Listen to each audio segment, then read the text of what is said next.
திருச்சி கிழக்கு தொகுதியில் களமிறங்கும் சகாயம் IAS. விஜயின் மாஸ்டர் பிளான். விஜய் வென்ற திருச்சி கிழக்கில் த்ரிஷா போட்டியிட வாய்ப்பிருப்பதாக சொல்லப்பட்ட நிலையில் தற்போது புதிய செய்தியாக சகாயம் IAS போட்டியிடுகிறார் என தகவல்கள் வெளியாகியுள்ளன. எப்படியாவது சகாயம் போன்ற நேர்மையான அதிகாரிகளை தன்னுடன் வைத்திருக்க விஜய் விரும்புவதாகவும் சொல்லப்படுகிறது. தமிழக அரசியல் களத்தில் 2026 தேர்தல் முடிவுகள் பெரும் அதிர்வலைகளை ஏற்படுத்தியுள்ள நிலையில் தமிழக வெற்றிக் கழகத்தின் தலைவர் விஜய் எடுத்துள்ள ஒரு அதிரடி முடிவு அரசியல் வட்டாரத்தில் பேசுபொருளாகியுள்ளது. தான் போட்டியிட்ட பெரம்பூர் மற்றும் திருச்சி கிழக்கு ஆகிய 2 தொகுதிகளிலும் அபார வெற்றி பெற்ற விஜய் தற்போது ஒரு தொகுதியை விட்டுக் கொடுக்க தயாராகி வருகிறார். இதில் திருச்சி கிழக்கு தொகுதியை அவர் ராஜினாமா செய்ய போவதாக தகவல்கள் வெளியாகியுள்ளன. விஜய் தனது சட்டசபை உறுப்பினர் பதவியை பெரம்பூர் தொகுதியில் தக்க வைத்துக் கொள்ள முடிவு செய்துள்ள நிலையில் அவர் காலி செய்யும் திருச்சி கிழக்கு தொகுதியில் யார் போட்டியிடுவார் என்ற எதிர்பார்ப்பு எழுந்துள்ளது.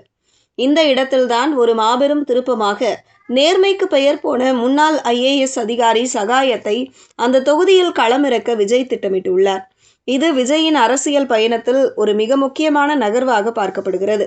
சகாயம் IAS-ஐ தனது கட்சிக்கு கொண்டு வர வேண்டும் என்பது விஜயின் நீண்ட நாள் விருப்பமாக இருந்துள்ளது. அவர் பணியில் இருந்தபோதே இதற்கான பேச்சுவார்த்தைகள் நடந்தாலும் சில காரணங்களால் அது தள்ளி போனது.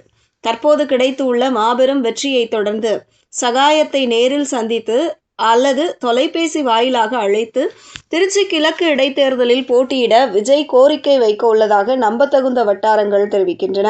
சகாயம் IAS போன்ற நேர்மையான அதிகாரிகளை தனது நிர்வாகத்தில் இணைத்துக் கொள்வதன் மூலம் ஒரு தூய்மையான ஆட்சியை வழங்க முடியும் என்று விஜய் நம்புகிறார். சகாயம் இந்த அழைப்பை ஏற்றுக்கொண்டு வெற்றி பெறும் பட்சத்தில் அவருக்கு தமிழக வெற்றிக் கழக அரசியல் மிக முக்கியமான அமைச்சர் பதவியோ அல்லது அரசின் தலைமை ஆலோசகர் பதவியோ வழங்கப்பட வாய்ப்புள்ளதாக கூறப்படுகிறது.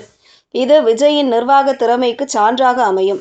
கனிம வள கொள்ளையை வெளிச்சத்திற்கு கொண்டு வந்தவர் என்ற பெருமைக்குரிய சகாயம் தமிழக மக்களிடையே மிகுந்த நன்மதிப்பை பெற்றவர்.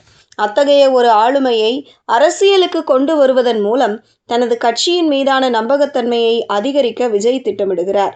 விரைவில் சகாயம் IAS விஜயின் இல்லத்திற்கு அழைக்கப்படலாம் என்றும் அங்கு அதிகாரப்பூர்வமான அறிவிப்புகள் வெளியாகலாம் என்றும் அரசியல் நோக்கர்கள் கணித்துள்ளனர். மொத்தத்தில் திருச்சி கிழக்கு தொகுதியை ராஜினாமா செய்வது, பெரம்பூரை தக்க வைப்பது மற்றும் சகாயம் IAS-ஐ தனது அரசியல் நிழலாக மாற்றுவது என விஜய் வகுத்துள்ள இந்த மும்முனை திட்டம் தமிழக அரசியலில் ஒரு புதிய அத்தியாயத்தை தொடங்கும் என எதிர்பார்க்கப்படுகிறது.